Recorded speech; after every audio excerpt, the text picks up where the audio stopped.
Alors, vous savez, si je m'intéresse tellement aux leaders, c'est que ma carrière a très très tôt été celle d'un leader et elle n'a jamais cessé de l'être, mais dans des circonstances totalement différentes d'une période à l'autre. Par exemple,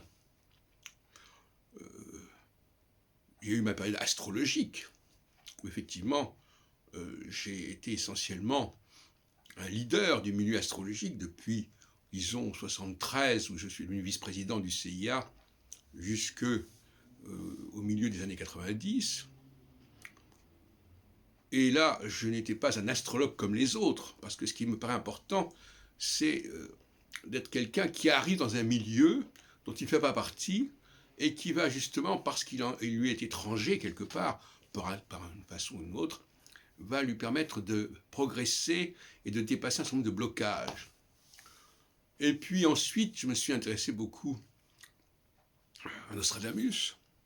Et là aussi, il y avait tout un milieu nostradamique, avec des gens comme Michel Chomara, comme Robert Menazra, et d'autres, bien d'autres.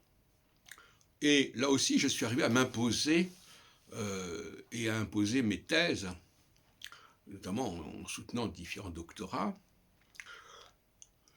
Et là encore, j'étais un petit peu étranger à ce milieu et j'ai introduit des exigences, des méthodes qui n'étaient pas celles de ce milieu. Je rappellerai aussi des gens comme Pierre Brindamour, avec qui j'ai beaucoup travaillé, et qui a publié plusieurs livres sur Nostradamus. Et donc, dans le domaine du prophétisme en général, j'ai apporté pas mal de choses. Et puis, bon, il y a eu aussi la période de la télévision. Euh,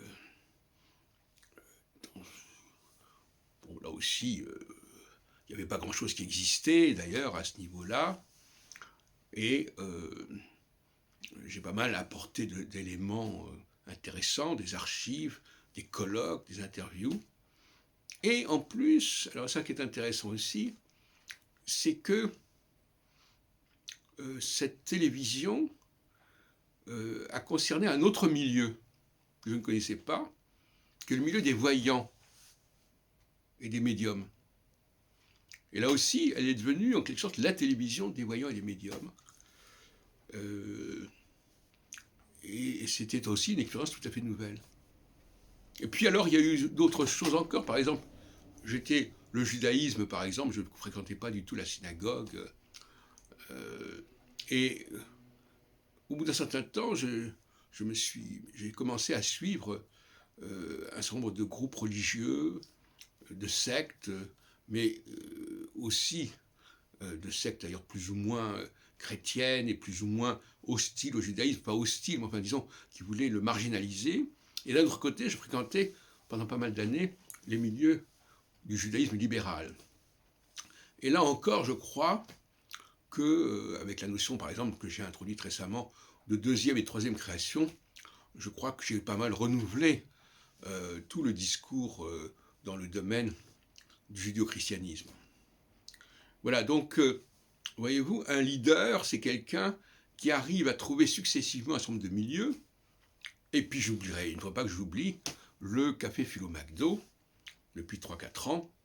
Et là aussi, je suis arrivé dans un milieu qui m'était totalement étranger, et j'ai introduit des règles, des normes, des pratiques nouvelles dans ce milieu. Voyez-vous. Donc si je devais faire la liste de tous les milieux que j'ai pu fréquenter et que j'ai pu animer d'une manière ou d'une autre, il y en aurait pas mal.